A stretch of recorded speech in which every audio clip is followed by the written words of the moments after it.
online, já deve estar entrando agora. Ah, pronto, Olá, cheguei. Tudo bem? seja muito bem-vindo, uma alegria ter você aqui conosco hoje. Fico contente também. Eu acho que eu vou ter que levantar um pouquinho só aqui o meu celular, porque senão fica sem testa, né? Agora ficou melhor. Sim, tá ótimo. Conseguimos te ver? Que bom. Que bom, que bom estar aqui com você. Desculpa, eu me atrasei. Sabe o que foi? Eu não sei porque eu cismei que eu esqueci de pôr teatro antes. Eu só abri lá no Univates, eu falei, nossa, não tem ninguém aqui. Será que eu errei o horário? E tinha que pôr @Teatro Univates, né? Mas Sim, cheguei. E eu agora tô vendo, e eu tô vendo que você está. Estou chamando um povo aqui. sim, eu estava Pronto. um pouco com o nosso público falando de quando você esteve aqui nesse palco em maio do ano passado. Nossa plateia aqui que está atrás, a gente hoje vazia por cuidados, todos que estamos virtualmente juntos e É isso que mesmo. nada naquele momento. É verdade. É verdade, foi muito, muito lindo. Eu agradeço muito, foi uma beleza, foi extraordinário. E é muito bom estar com vocês de novo. Agradeço muito o seu convite. Nós estaríamos presencialmente juntos esse ano também, né? Mas as causas e condições agora são essas, né? Que a gente só pode estar. Eu estou convidando umas pessoas aqui, que nós só podemos estar juntos assim à distância, né? Mas está muito bem. Ainda bem que nós estamos vivendo esse momento, né? Em que temos a tecnologia que nos facilita o contato, o encontro. Com certeza. E já estava também falando aqui para o nosso público. Que nossa prometa é de trazer você de novo ano que vem, quando tiver E liberado os eventos, né? Que esperamos ano que vem podermos reabrir as portas para os eventos e te trazer aqui de novo. agradeço muito, que assim seja. Com certeza. Ó, então, Monja, para começar o nosso papo hoje, estava falando um pouco sobre o tema da palestra que tu deu ano passado aqui no teatro, que foi a sabedoria da transformação, que é o título de uma das suas obras e que tem tanto a ver também com esse momento com o qual todos nós estamos aprendendo a lidar, né, a conviver, que tem tantas mudanças, que o mundo todo mudou ao nosso redor e nós também nos vimos por vezes obrigados a mudar também e por vezes por escolha, por ver que sim, isso seria uma oportunidade, ninguém entenda mal, mas que a gente pôde parar e pensar que daqui a pouco tem algumas coisas que eu quero mudar na minha vida também, né? Então, que como tudo isso mudou tão rapidamente nossa vida e transformou a forma como Uhum. nós... E a vida é um processo incessante de transformação. E esta agora foi mais visível, né? Tornou visível a todos nós as mudanças que tivemos que fazer e que estamos fazendo e que a sociedade, o mundo está fazendo. Então, de repente, o mundo parou. Isso era uma coisa realmente que ninguém estava esperando. Então, não esperávamos, mas aconteceu. Quando o vírus começa a se manifestar em Wuhan, ninguém estava pensando que ia chegar até a Amazônia e causar tudo o que está causando até agora, né? E eu lembro que os ecologistas falavam muito sobre isso, né? Que quando uma borboleta batia as asas na China, modificava o clima na Amazônia.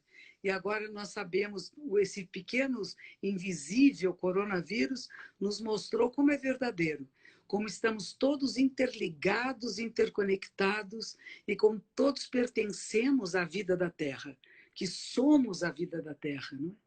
E que tudo que acontece em qualquer lugar do planeta nos afeta.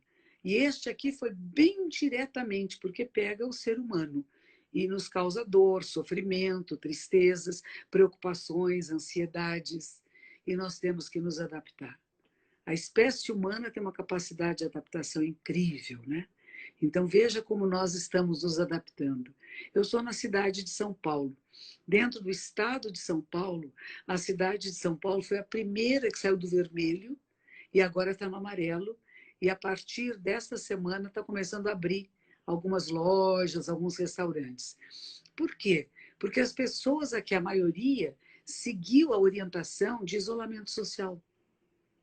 Em outros lugares não seguiram. Aqui falaram, façam isolamento social. Na cidade de São Paulo, mais de 60% fez. Teve um momento que chegou quase a 70%. Depois foi caindo. Mas esse tempo que nós conseguimos ficar em isolamento, de atender aquilo que a ciência estava nos pedindo, fez com que nós pudéssemos sair da grande crise do pico mais rápido. Demorou, claro que demorou, mas nós nos adaptamos. E essa adaptação, essa transformação é essencial para a sobrevivência da espécie. Muito bem. Com certeza. Quando a gente fala em transformação, em sobrevivência, adaptação, sempre vem Darwin também na cabeça, né? Que é tudo que ele pregava, né? De o mais adaptado que sobrevive ao meio. E dessa palavra de resiliência que se tornou tão importante e presente no nosso vocabulário. Da gente estar constantemente buscando a melhor forma de viver e se adaptando de acordo com o meio. Eu conheço uma médica que é a cardiologista, a Floriana, e ela fala muito sobre resiliência. E ela fala que as nossas hemácias, elas são a prova da resiliência que está em nós, seres humanos. Porque as hemácias, quando elas chegam nas artérias mais fininhas, os capilares, elas se entortam todinhas, elas perdem a sua forma original para poder passar nesses tubinhos mais fininhos.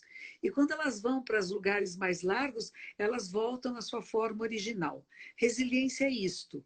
Nós conseguimos nos encolher, nos adaptar, como conseguimos ficar em casa, como conseguimos não dar beijo em ninguém, não dar abraço. No Nordeste eles falam de cheiro, né? Não conseguimos nos manter à distância. E pelo respeito à vida e à vida das pessoas à nossa volta, agora se a gente saia com máscaras, cumprimenta de longe. Eu falei, tem um jeito tão bonito de cumprimentar, não é? Você coloca as mãos palma com palma e é olho no olho. Aqui está cobertinho. E o olho, nosso olho não mente. O nosso olho fala a verdade. Então, é uma maneira linda da gente poder se cumprimentar daqui por diante, até que isso passe. Dizem alguns que vai levar uns 2 anos para passar. Imaginou toda a população da Terra ser vacinada? Depois que a primeira leva foi vacinada, que a segunda está se vacinando, o vírus pode vir e pegar a primeira leva de novo. É uma coisa meio sem fim, né? E nós estamos vivendo isso. E vamos ter que viver com certo distanciamento social, mas isso não é distanciamento emocional. A gente não pode confundir as coisas. Posso estar distante fisicamente, a 2 metros de distância, mas meu coração está batendo juntinho com essa pessoa que eu tenho afinidade. Não é? Verdade. E a gente fala de energia também, né, Monja? Isso do comentar, né, do cumprimento olhando, olho no olho, que sempre se fez tão importante, mas às vezes passou um pouco esquecido, que como é importante porque a gente fala de uma característica que é muito marcante nas tuas falas, sempre que tu coloca, que é do estar presente no agora. Isso. Né? E isso é uma prática constante, diária, de sim, quando eu vou cumprimentar a pessoa, então eu realmente estar presente, vou olhar olho no olho com ela. Quando eu for conversar com alguém, eu realmente estou presente, escutando, fazendo aquela escuta, né, aquela entrega também, para dar a minha atenção para essa pessoa também que está ali comigo. E isso de estar presente me vem muito à prática, que tu ensina tanto da respiração consciente, que é realmente a tua presença inteira naquele. Então, eu sempre digo que a respiração consciente nos coloca inteiros aqui. É um pouco de mindfulness que as pessoas gostam de usar a palavra em inglês, né? Plena atenção. E isso não é meditação, isso não é zen. É o pré-requisito para o zen. A gente trabalha com a plena atenção para depois ter momentos de meditação, que é um estado mais profundo de compreensão de si mesmo e do mundo. Mas eu vou fazer um pouquinho só para a gente pode fazer junto. A gente senta da metade para frente da cadeira. Então, mantenha a coluna, você mantém a sua coluna erecta. As orelhas em linha com os ombros, o nariz com o umbigo. Então, nós temos um alinhamento do nosso corpo. Estando o corpo assim alinhado, se quiser colocar as mãos no mudra cósmico, é assim, a mão direita embaixo, a esquerda em cima e os polegares bem de levezinho. Articulação sobre articulação. E esse espaço aqui, ó, esse espaço vazio é importante. Assim, ó. Isso a gente coloca aqui no colo. Pá, com os dedos mínimos. Isso. Levanta só um pouquinho mais os polegares. Só os polegares. Não, o braço não, os polegares. Dedão. Aí. Essa forma que faz aqui é uma elipse. Veja bem, ó. Ela faz uma elipse. Esse espaço vazio aqui é importante. E forma uma elipse. Os dedos são bem longe. É dedo sobre dedo, articulação sobre articulação. Não vai na palma contrária, bem na pontinha. E aqui toca. E aí você coloca no seu colo. Então, nós estamos no cosmos, no universo, e ele está em nossas mãos. Com que cuidado e com que atenção nós mantemos isto. E agora nós vamos fazer um exercício. Isso não é meditação, é um exercício de respiração consciente. Então, a gente vai, ao inspirar, não faz nenhum esforço, permite apenas que o ar entre. Como é que você faz? A caixa torácica se expande, você não força, é natural. Na hora que a caixa torácica se expande, o oxigênio entra. Então, nós vamos lá, entrou. Na hora de soltar, é bem devagarzinho pela boca, o mais suave, o mais lento que puder. Alguma coisa assim, ó.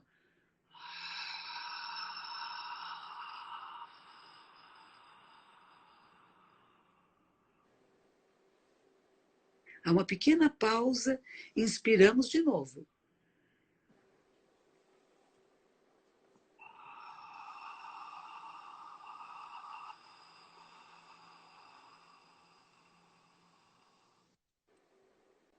Uma última vez, inspiramos.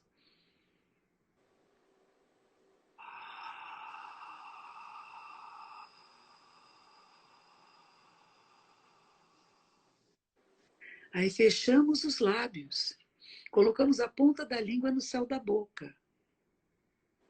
E perceba que só essas 3 respirações presentes, conscientes, já nos colocam num certo eixo de equilíbrio. A partir daí, a gente começa a meditar.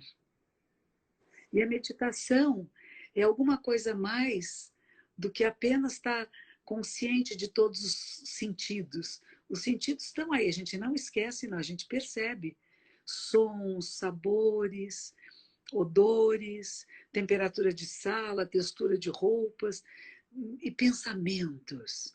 Observamos se nós pensamos, não pensamos. Isso é o processo da meditação. Mas só a respiração consciente, ela é muito importante. Ela nos coloca presentes no agora. Tem alguns truques que a gente faz. Eu até tenho um livro que chama Aprenda a Viver o Agora. Nesse livro tem várias ideias de muda a lata de lixo no seu quarto, no seu aposento de lugar. Muda as coisas de lugar um pouco. Sai do automático. Quando vai, por exemplo, até a faculdade, até da sua casa à faculdade ou vice-versa, muda a rota. Faz um caminho diferente. Pode levar mais tempo, saia mais cedo. Vá a pé, corra, sabe? Faça coisas que você não costuma fazer para estar mais presente no agora, para apreciar a sua vida. Senão a gente entra no automático e nem percebe mais o que está fazendo. E perde a beleza do instante. A nossa vida está nesse instante. Ela não está em quando acabar a pandemia. Está todo mundo, quando acabar, não, quando acabar vai ser lá. Mas agora nós estamos aqui, estamos no meio dela. E a coisa está acontecendo. E como é que você encontra prazer na existência, mesmo quando há tanta dor e tanto sofrimento? Isso é uma arte. É uma arte que você pode desenvolver. Através do quê? Respiração consciente, presença pura. Verdade. Isso tudo de estar presente, né, Monja? Agora que tu comentava, é bem isso, é abrir os olhos para ver o que tem à minha volta nesse momento. O canto dos pássaros, quando eu estou caminhando, estou indo trabalhar, ou estou trabalhando na minha casa e eu escuto da janela. O cheiro que tem no ar, o vento, né? Isso é realmente eu estar... O que está acontecendo comigo ali agora? Quem sou eu? Onde eu estou naquele momento? Isso E daí mesmo. começam essas reflexões de quando a gente está presente no momento, tu também começa a olhar para dentro de ti e buscar. Estou presente ali agora. E quem é essa pessoa que está presente? E busca esse olhar interno, essa escuta de se autoconhecer, que nesse momento da pandemia também se criou, de certa forma, um costume, uma oportunidade de tirar um tempo para conversar consigo mesmo. A gente não costuma fazer isso, né? Às vezes a gente se esquece a pessoa que a gente menos escuta, que a gente menos conversa, e devia ser a primeira. A gente esquece de nos cuidarmos, né? De nos olharmos em profundidade, de nos conhecermos. O Sócrates já falava isso, conhece-te a ti mesmo. Buda vai dizer a mesma coisa. Tem uma frase do nosso fundador, ele era do século XIII, e que ele diz assim: estudar o caminho do ser desperto, iluminado, é estudar a si mesmo. Ele diz: estudar a si mesmo é ir além, esquecer-se de si mesmo, esquecer do euzinho menor. Não ficar preocupado com o meu corpo, com a minha mente, mas você perceber uma coisa mais grandiosa, que nós somos a vida desse todo manifesto. É muito lindo isso, sabe? Quando a gente consegue conhecer a si mesmo com intimidade, porque nós temos tudo que todo ser humano pode ter: alegria, tristeza, bom humor, mau humor, maldades, bondades, solidariedade, egoísmo, autoritarismo. Nós temos tudo isso em nós. Mas o que é o alimento? O que eu vou estimular em mim? Essa é a diferença. E podemos fazer essas escolhas. Algumas pessoas acham que não, mas nós podemos fazer escolhas. Mesmo que os neurocientistas digam que é só 5% de livre-arbítrio. Esses 5% são importantes. Esses 5% fazem toda a diferença, né? Isso que é da mesmo. gente buscar com essa presença, escutar o que eu estou sentindo, identificar esses sentimentos de tristeza, de medo, de amor, e fazer mesmo com os pensamentos, né? Como tu colocava agora, a gente não tem às vezes o controle do que a nossa mente está pensando, mas a gente consegue aprender a reconhecer e ver como a gente vai se comportar a partir daquilo. Muito bem, é isso mesmo. Você já deu a aula, está pronto, é isso. Nós temos que identificar em nós o que está acontecendo, a gente até rotula, né? Isso é pensamento, isso é memória, isso é ansiedade, isso é bem-estar, isso é raiva, tudo isso está acontecendo conosco, né? E na hora que você identifica, você sabe lidar com isso melhor. Se você não identifica, não sabe como cuidar. E não é que é controlar, não é essa ideia autoritária, né? Eu vou controlar a minha mente, não. Eu vou conhecer a minha mente. Eu escolho o que estimular. É diferente, não é controlar. Algumas coisas eu estimulo, outras não. O que eu não estimulo atrofia. E o que eu estimulo cresce. E são as nossas escolhas do dia a dia. Eu escrevi um livro com o professor Cortella que chama Nem Anjos nem Demônios, né? A humana escolha entre virtudes e vícios. E quando a gente autografa os livros, a gente põe assim: escolha, a escolha é sua. Virtudes ou vícios? E aí você está no céu ou no inferno. Verdade. E que como tudo isso está em nós, né, Monge? Eu acho que às vezes a sociedade acaba colocando de uma forma como se fosse o bem ou o mal, mas que como sentimentos e pensamentos, todos nós temos contato com, às vezes, sentimentos que não são tão, vamos dizer, uma frequência energética tão elevada, né? E pensamentos também, mas que quando a gente nega isso, a gente dá mais força, às vezes, para aquilo ainda. E quando tu começa a reconhecer aquilo em ti e entender, tu realmente consegue buscar, vamos dizer, tratar aquilo buscando, mas por que eu estou me sentindo assim? Ou por que eu estou pensando dessa forma? É isso mesmo.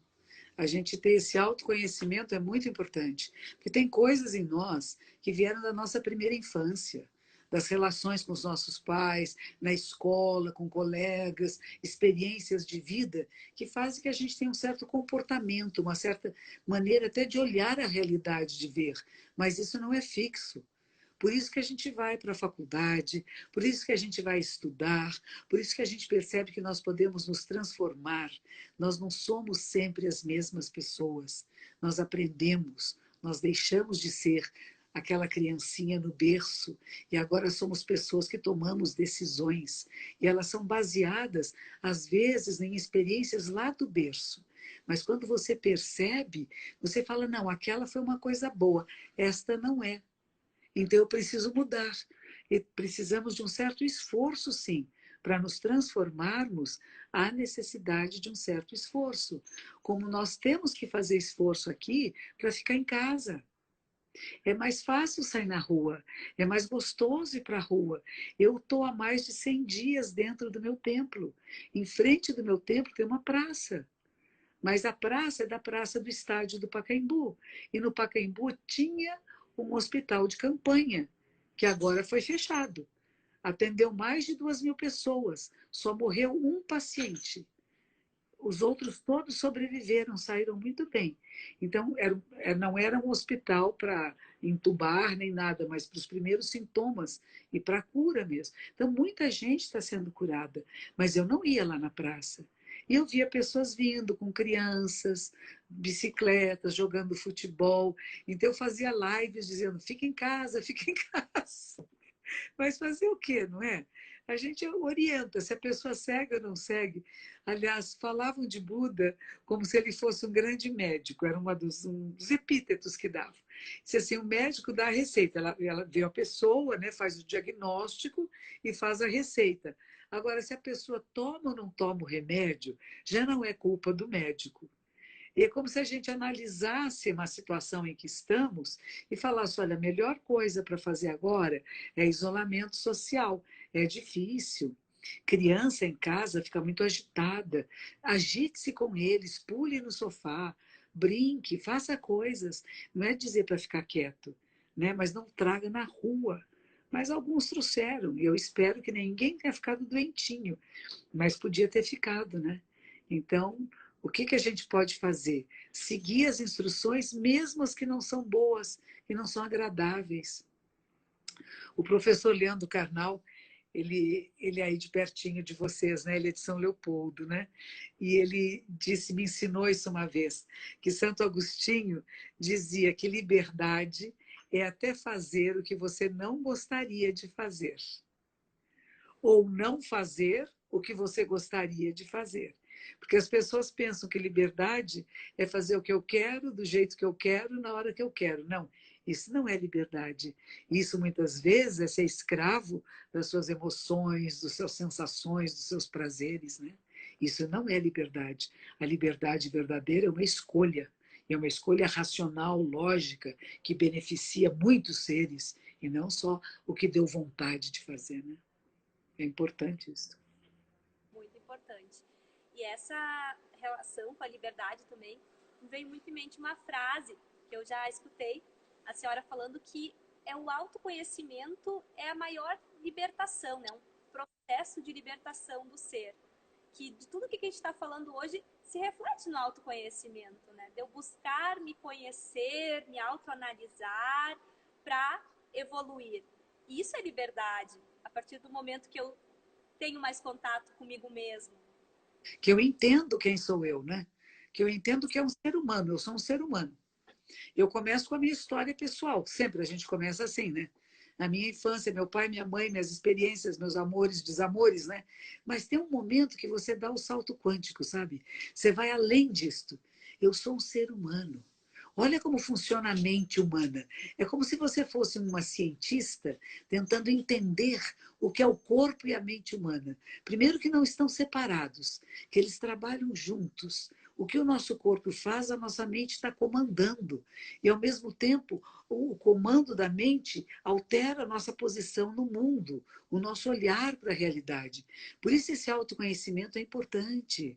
Como é que eu falo? Como é que eu penso? Como que eu vejo a realidade? Existem outras maneiras de ver e de ser no mundo? E eu vou procurar no outro um aspecto meu. E a gente começa a perceber quando tem uma pessoa que eu não gosto, que eu não sinto afinidade, por quê? O que que esse ser representa em mim? Eu tenho um pouco disto. Eu também sou assim. E quando você acolhe, você há uma mudança muito grande. Esta acolhida das nossas múltiplas facetas. E não dizer eu só tenho assim, eu só isso. Não, eu sou múltipla. Tem várias possibilidades. Como na vida temos várias posições, não é? A gente é filha, é irmã, é sobrinha, é neta, é prima, é professora, é aluna, é diretora, é irmã, é amiga. quantas possibilidades! E você não pode tratar a sua irmã como se você fosse a mãe ou a filha dela. Tem um outro tipo de relacionamento. Você não pode ir para sua mãe e dar uma aula da sua especialidade, vamos dizer, de física quântica, que a sua mãe não tem o menor interesse, porque ela gosta de, sei lá, ela gosta de letras, gosta de poesia. Então, a gente tem que saber qual é o nosso papel em cada posição, em cada situação do dia e da vida.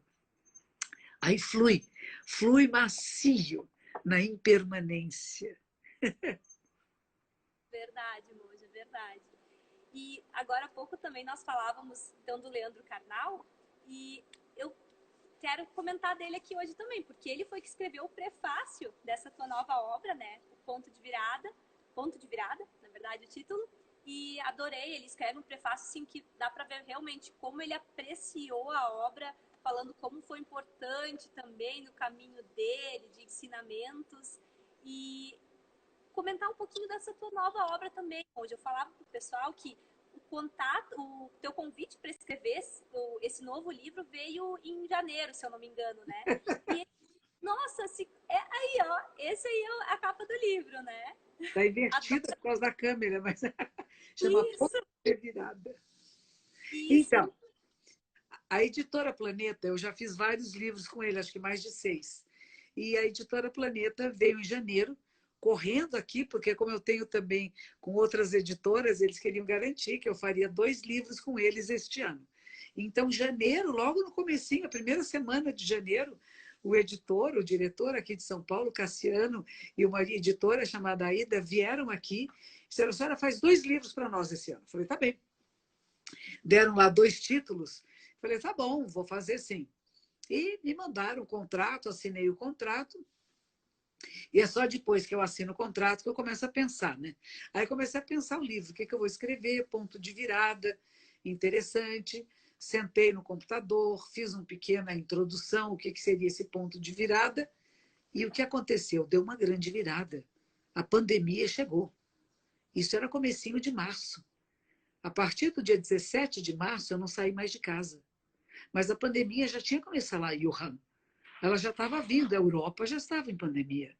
E aí, quando eu sentei para escrever, o que a gente pode escrever no momento quando uma coisa tão grave está acontecendo? É sobre o que está acontecendo. Então, o livro conta um pouco de nós atravessando essa pandemia. Nós na Europa, nós aqui no Brasil, aqui em São Paulo, as dificuldades, nossos medos, ansiedades, aflições e como é possível dar a virada. Eu vou contar para você a minha introdução. Essa foi bem. Vou ler um pedacinho que diz assim: ponto de virada é agora. Se você não perceber, o diabo adentra a sua casa. Diabo é a dualidade, aquilo que é 2, aquele que divide, que separa. Casais brigando, querendo divorciar, filhos e pais não se entendendo porque estão morando junto. Se você não perceber, se não der a virada, é confusão, né? Então, se você não perceber, o diabo adentra a sua casa. Se você perceber, se tornará uma pessoa sábia. Basta um finíssimo fio de seda de diferença e a harmonia se quebra. Quando corpo-mente flui, corpo-mente como uma unidade, não estão separados, hein? Quando corpo-mente flui com o fluir da vida, há tranquilidade. Quando corpo e mente se separam, há o desequilíbrio. Procurar o caminho é perder a rota. O caminho está aqui, agora, onde você está. E este é o momento sagrado. E assim vai. Essa é só uma introdução dos meus pensamentos durante esta pandemia. Que se a gente estiver presente aqui agora, a gente está vivendo muito melhor. Mas se a gente ficar questionando muito como será, como era, nostalgia pelo que foi e ansiedade pelo que será, você perde o instante. E é nesse instante que a nossa vida está. E temos que agradecer cada instante da existência. Com certeza. É aí que está a mágica de viver, né? É no agora. É Esse isso. momento. Isso mesmo. Lindo essa passagem, Monja. O livro como um todo, eu confesso que eu ainda na íntegra, mas procurei ler resenhas sobre, li algumas partes e um conhecimento, enfim, uma frase que tu coloca no livro que ficou marcada em mim, que fala sobre nós encontrarmos o nosso equilíbrio dentro do desequilíbrio. Ah, isso é importante. Isso, Isso. é Pode muito falar. importante. Isso é muito importante, né? Porque nós achamos que só temos equilíbrio se tudo estiver em ordem. Se as coisas forem do jeito que eu acho que deve ser, então eu sou uma pessoa equilibrada. Mas na hora que as coisas saem fora do meu controle, eu fico desequilibrada? Não. O equilíbrio só existe porque há desequilíbrio. Então, cada vez nós estamos o tempo todo nos reequilibrando fisicamente. Para estarmos sentadas aqui agora como estamos, o nosso corpo, o nosso cérebro está o tempo todo reequilibrando. Senão a gente cai para um lado, cai para o outro, cai para frente. Então, nós estamos nos mantendo numa postura que é, a partir do desequilíbrio, nós nos equilibramos.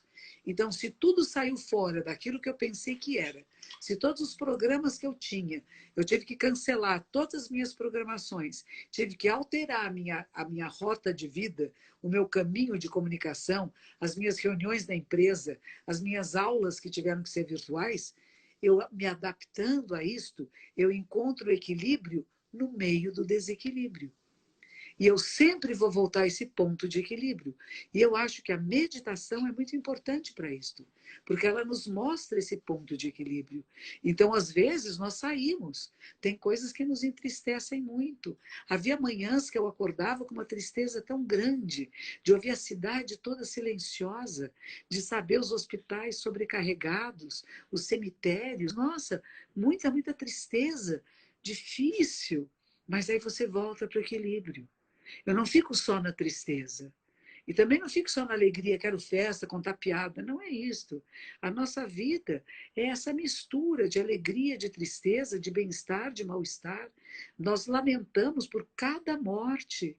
Rezo todas as manhãs. Tem um altar aqui no templo. Todas as manhãs eu vou rezar por todos que faleceram em sofrimento. E também vou rezar para que os nossos cientistas, as nossas cientistas, as médicas e os médicos encontrem os remédios adequados, as doses precisas para cada corpo, para cada pessoa, em cada momento da doença. E a mesma coisa as vacinas. Veja que essa doença nos mostrou, é tão interessante isso, que cada um de nós é único. Nós somos semelhantes, mas não somos iguais. Não tem um remédio só para todo mundo. Em cada etapa da doença, e cada corpo responde de forma diferente. Alguns de nós nem resfriados ficamos e estamos contaminados. Outros morrem. Entre não sentir nada e morrer, há uma gama imensa de possibilidades. Para algumas pessoas, um determinado remédio faz efeito, para outras não. Ainda não descobriram, não é verdade? Por que algumas pessoas contaminadas não têm sintoma nenhum?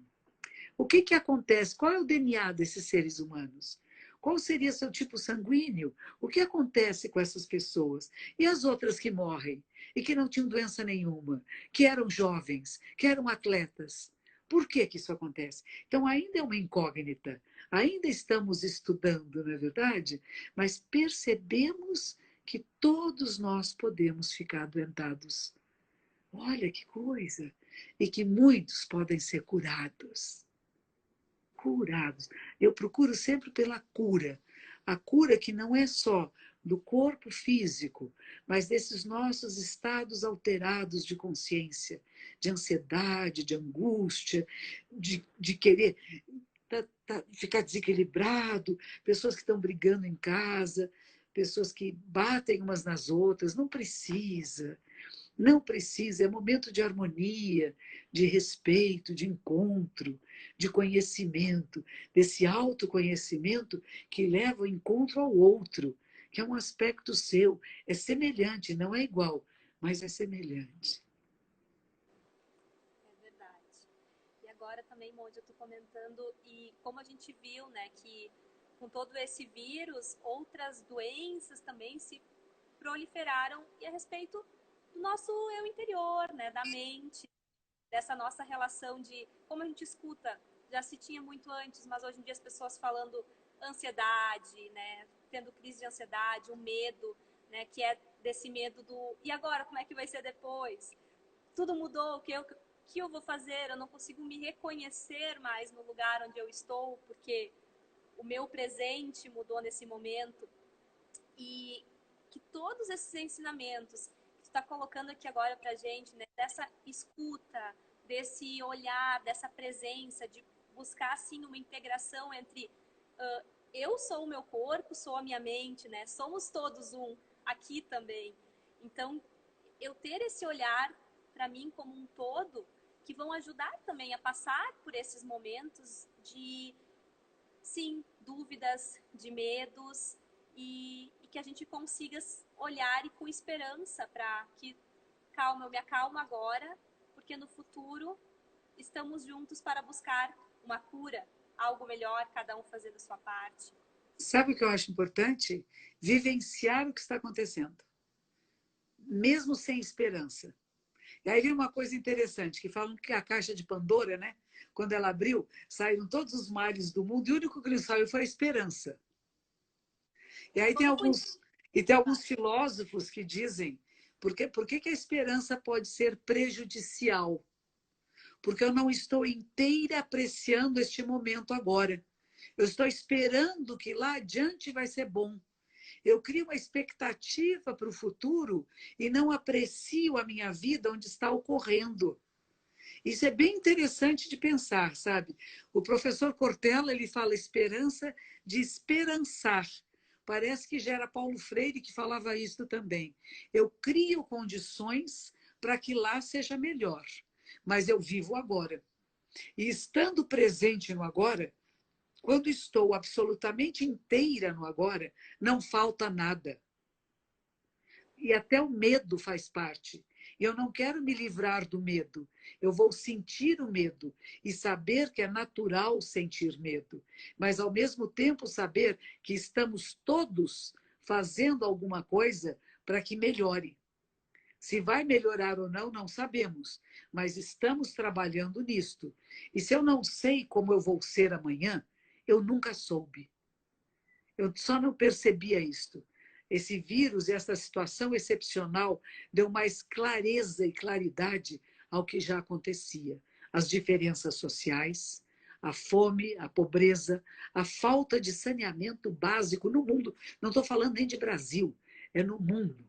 Como que nós deixamos pobres, tão pobres, viverem de uma maneira tão indigna? E como que nós fingimos que não víamos. De repente, isso veio com uma força tão grande, né, que nós não podemos desviar o olhar. Então, o que nós podemos fazer para que seja melhor, não é? Não sei se vamos conseguir. Eu espero que sim, nessa esperança de esperançar, de que vou fazer alguma coisa a respeito disso. Tivemos até a questão do racismo, que de repente surgiu com uma força incrível com a morte do Floyd nos Estados Unidos, né? Que coisa dramática, que coisa terrível. Nós assistimos, presenciamos um assassinato ao vivo. Uma coisa é um filme, que você sabe que é um ator, outra coisa é uma realidade dura, crua, e que nos posiciona, temos que nos posicionar em relação a isto, não é? E a nossa vida fica tumultuada, porque se havia pessoas que tinham discriminações contra pretos, negros, e de repente, ao assistir tudo isso, pode ter se modificado internamente e dizer: não, nenhum ser humano, nenhum bichinho, nenhuma planta pode ser tratada desse jeito. Que violência, que agressão. Então, como é que eu me torno uma pessoa menos agressiva? E aí, de novo, a gente tem que voltar e olhar para nós. Porque a nossa mudança de cada um de nós é a mudança do social e do coletivo. É importante perceber isso. Cada um de nós que muda. Eu dou um exemplo que não é bonito, que é da bomba atômica, né? A bomba atômica, um átomo foi modificado. E ela explode, destrói tudo num radial imenso. E por anos, né? Continua deixando uma radiação que até hoje tem pessoas radiativas, né? Imagine que cada um de nós, cada uma de nós, pode se tornar um átomo de transformação do mundo. Podemos dar essa virada, transformar o nosso olhar, sair dos nossos apegos e aversões e estar presente no mundo para fazer o bem. E fazer o bem significa fazer bem feito. Não é fazer de qualquer jeito. Não é deixar para amanhã. É no agora você estar inteira, presente, consciente e pensar que a sua ação, o seu pensamento e a sua fala são para um bem coletivo. Não é só eu vou ficar bem. Mas o meu estar bem influencia o estar bem das pessoas à minha volta.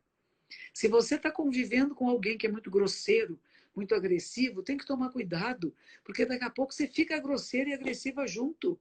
Então tem que sempre não copiar, não querer fazer espelho do outro. Ah, você foi grosso comigo, então você para você ver como é. Nunca, nunca espelhe ninguém que seja errado. Nem com meios didáticos. Não faça isso, é o contrário.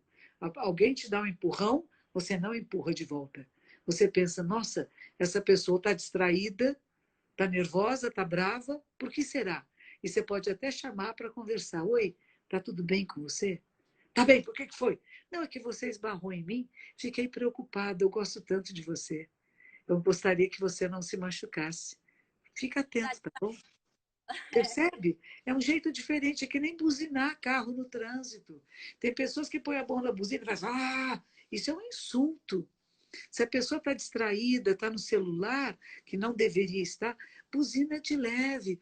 Que nem você falasse, oi meu amigo, oi minha amiga, fom, fom.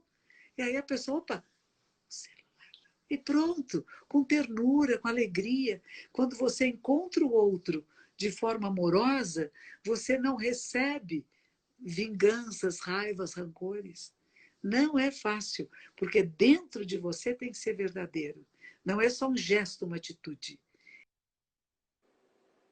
Verdade. É como um espelho, né? Que a vida devolve pra gente aquilo que a gente tá colocando no mundo, colocando para os outros, né? Então, dando amor, a gente também acaba sentindo, recebendo esse amor de volta. Com certeza. Monja, de tudo que a É gente isso falava, mesmo. eu fiquei pensando assim sobre esse ponto de virada também, né? Colocado então no teu novo livro. E me corrige se eu estiver errada, mas me vem duas palavras muito fortes, que claro que cada um acaba encontrando seu ponto, né, de mudar, de transformar, enfim, de virar a sua realidade. Mas me vem duas questões. A presença, né, de estar presente de forma inteira, né, dessa união de corpo, mente, e também o autoconhecimento. Seriam duas, talvez, chaves, enfim, que se a gente começar a trabalhar dentro e na gente mesmo, vão ajudar nesse processo. Vão ajudar a apreciarmos melhor a vida, seja em qualquer circunstância. Seja na circunstância da pandemia, seja na circunstância de isso ter sido superado, seja na circunstância de estarmos sozinhos em casa, seja na circunstância de estarmos convivendo com outras pessoas diferentes de nós e de pontos de vista diferentes, seja qual for, seja que estejamos doentes, que estejamos no hospital, ou que sejamos a enfermeira, o médico, ou a pessoa que faz a faxina, a limpeza, em qualquer circunstância, você encontrar o prazer na existência. Saber que tudo é passageiro, tudo é impermanente, não há nada fixo. A única coisa permanente é a impermanência. Até aquele filósofo, o Bauman, também fala isso, que ele escreve O Mundo Fluido, né? A única coisa permanente é a impermanência. Dentro da minha tradição, o budismo também, Buda dizia a mesma coisa. Não há nada fixo neste mundo. Aprecie. Uma outra demonstração que ele dava, que eu gosto muito, ele dizia assim, seja como a abelha, que vai ao mundo para pegar aquilo que precisa para fazer o mel. Ela não macula a planta, nem é maculada pela planta. E é desta maneira que nós, humanos, temos que estar no mundo. Há pessoas impróprias, há pessoas que não têm essa noção, que não despertaram, pessoas que venderam álcool gel falso, que venderam equipamento médico errado aqui para o Brasil, que venderam equipamento de testes falsos na Espanha.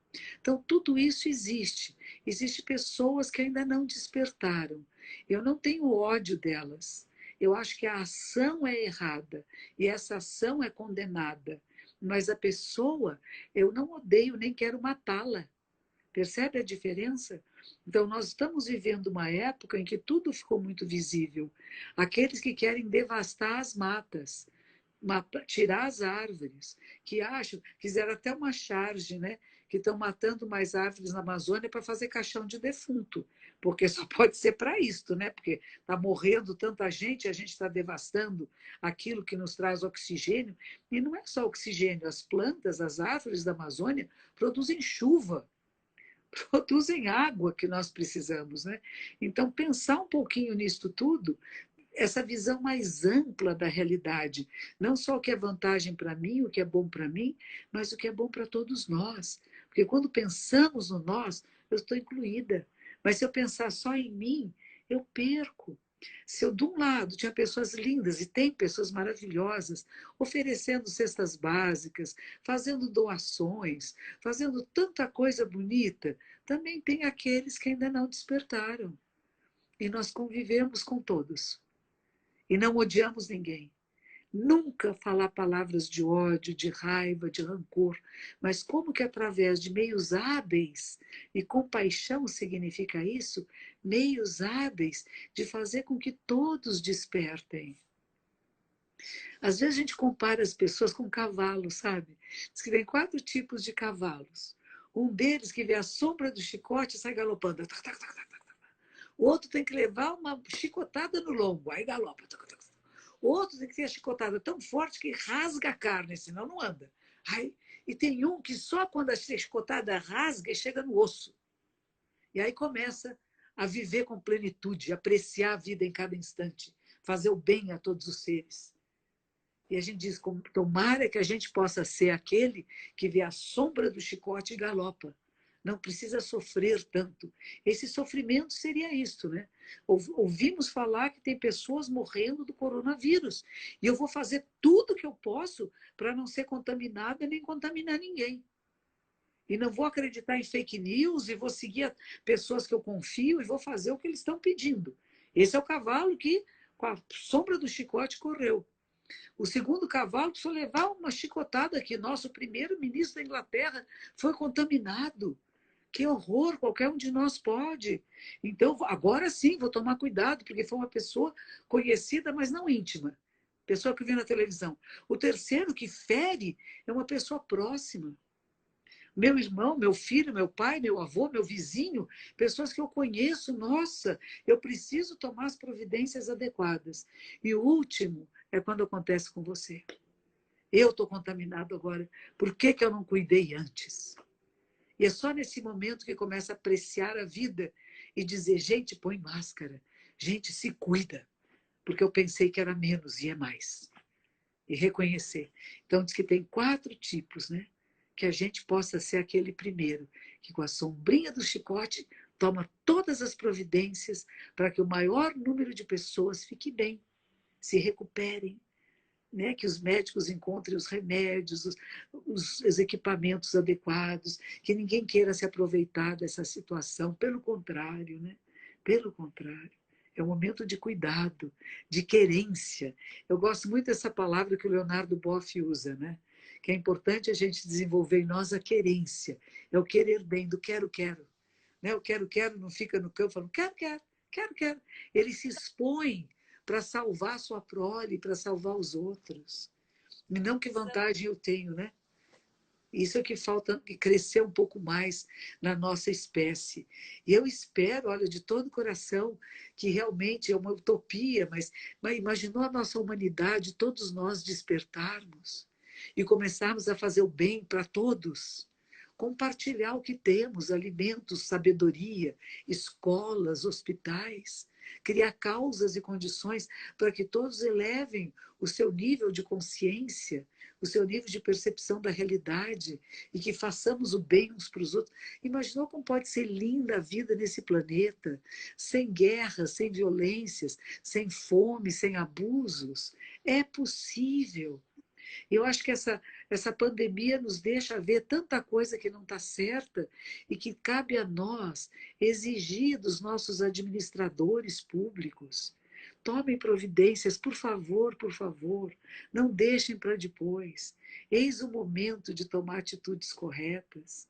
E as nossas, porque o que nos perturba a mente são 3 venenos: ganância, raiva e ignorância. Quando ficamos gananciosos, fazemos besteira, queremos puxar o tapete do outro, roubamos, fazemos coisas que não são benéficas. A ganância, a raiva, as pessoas fazem, cometem crimes porque estão com raiva. Nossa, hoje, acho que ontem na televisão, um homem que matou a mulher porque ficou com raiva. Que isso, gente? Não pode, feminicídio, um horror, não pode acontecer. Ser controlado pela raiva, não. A gente sente indignação e o que faz para mudar? Não é matar, não é bater, não é destruir. É ser o elemento de transformação. E a ignorância é a chefona do pedaço, né? A falta da visão clara da realidade, de perceber o que é como é, faz tomar medidas erradas, não tem discernimento correto e sofre. Eu acho que para a gente não sofrer muito, para a gente atravessar a vida, não é só a pandemia, nós estamos vivendo agora. A nossa vida está no meio da pandemia. Ela não vai começar a viver lá. É aqui que estamos. Se eu não sinto prazer no meu dia a dia, eu não vou sentir prazer quando acabar a pandemia. E se eu tenho medo, é natural. O medo é bom, porque nos faz tomar providências adequadas. Se o emprego que eu tinha antes, a função que eu tinha antes, talvez não tenha mais depois, que bom, porque eu vou ter uma outra função. E eu posso me preparar para um outro emprego, para uma outra atividade. O que está crescendo muito? A indústria de envelopes, de embrulhos, de caixas, porque está todo mundo comprando online. Então tem que ter mais pacotes. Isso está crescendo. Está crescendo o quê? Quem trabalha com entregas. Ah, não tenho carro, não precisa. Vai a pé. Correio anda a pé. Então há muita coisa nova surgindo, né? E nós somos essa vida nova.